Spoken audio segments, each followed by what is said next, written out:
We have undercover footage of the World Health Organization in their private forum talking about how the confidence level among the physician community worldwide is decreasing.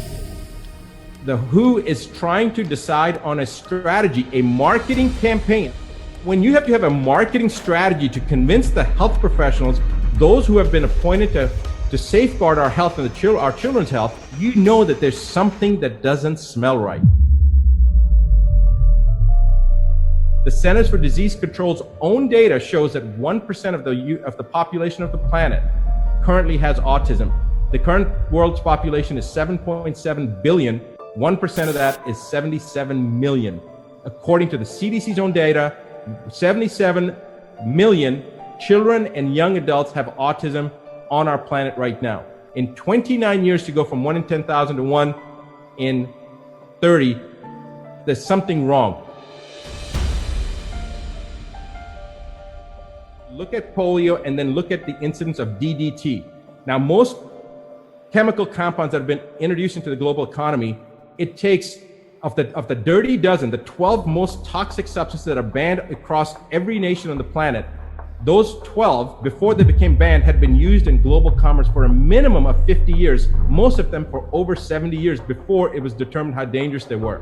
Now, back then, during the smallpox era, there was a chemical called DDT, and DDT is today considered one of those dirty dozen. Nobody uses it. It's considered toxic and it's considered banned from all nations.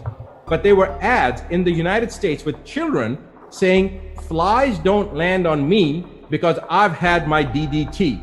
So when people say, what's that got to do with polio? The incidence of polio, if you graph it, and the incidence of the use of DDT, polio was 6 months behind the incidence of DDT. So when you would see DDT levels peaking, you would see polio peak 6 months later. Then you'd see DDT usage dropping, you'd see polio 6 months later drop. And this is a very interesting observation. I don't know whether that means that DDT was causing it, but certainly smallpox vaccine was not the reason that smallpox was eradicated.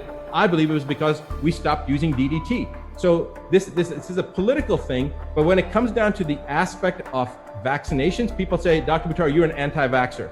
I am not anti-vaccine, because if there was a vaccine that didn't have all those preservatives in there that are highly toxic, like mercury and formaldehyde and nickel, and didn't have the DNA adducts that are added to increase a reaction, if they didn't have various human cell lines, mutated human cell lines, DNA from other species like dogs and monkeys with other viral loads in there, if they didn't have all those things in there and they actually were given at a time when a child could seroconvert, because we give these vaccines on the first day of the planet, yet a child's immune system can't even seroconvert, can't even mount an immune response till 6 months to a year of age. So now we've got all these components, and then using things like mercury, the body can't even eliminate it till the alimentary system is fully developed, which takes about a year for the alimentary tract to develop. But if they made a vaccine that didn't have DNA adducts, didn't have mutated human cell lines, didn't have adjuvants, didn't have mercury, nickel, formaldehyde, and other contaminants and other things that are dangerous that suppress the immune system, didn't have glyphosate, which now they have glyphosate in there, they have Roundup, the weed killer in vaccines. If they didn't have all that stuff in there, and it would actually given at a time when a child could actually seroconvert, like at a year and a half of age, and it didn't cause any harm, I would be all for it. I would be totally for it. We have over 7,400 doctors that have reached out over the last month. So we weren't able to get everybody on here, and people are busy and scheduled. So I believe that there's thousands and thousands of doctors worldwide that feel this way. They're just not being represented because the media is definitely trying to prevent this information from getting out. There's a lot of people that feel this and understand this. So it's one of those incredible moments when we start realizing that we are the vast majority, but because we're being singled out, because we're not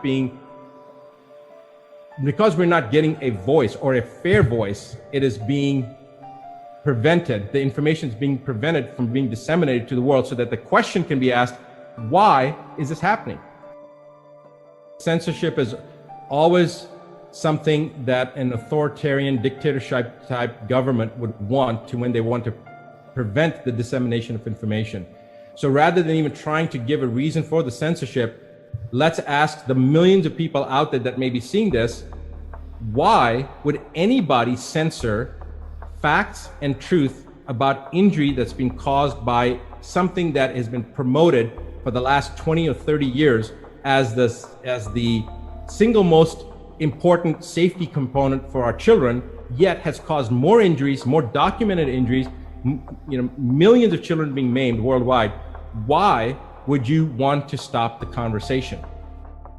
In the 1980s, the vaccine industry came to Congress and said, we need help. The vaccine industry came in the 1980s and asked for a bailout. President Reagan at the time said this is not a good idea, but Congress went ahead and bailed them out. And the reason that they gave was, we have so many lawsuits, we cannot make vaccines, we cannot afford to be in business. So the government bailed them out, and the government then took over the oversight with a mandate that every 2 years they would do safety studies on different vaccines. Up to this point, 2020, now we're talking about 40, 50 years later, because this was like in the 70s, in the 80s, let's just say in the last 40 years. Guess how many safety studies have been done by the US government to assess the efficacy and safety of vaccines? I'll save you some time. 0. So the mandate that the government took over to do oversight has been totally ignored. Now, and it's not that they did it on purpose. I think they just, like the government, they dropped the ball. Now, let's say that I filed a lawsuit against a vaccine manufacturer. Guess who the defendant is on that lawsuit when it's filed with the government? The defendant is not that vaccine manufacturer, it's HHS, it's the Health and Human Services, it's the US government that you're suing because of a vaccine injury. And guess who's defending the US government? The Department of Justice. So when you have a child that's been injured, you're fighting the Department of Justice, you're fighting the US government. And remember, the Department of Justice is supposed to be making sure that justice is being done. Instead, they are fighting to defend the Health and Human Services from somebody who's been injured. Now, does that make any sense whatsoever?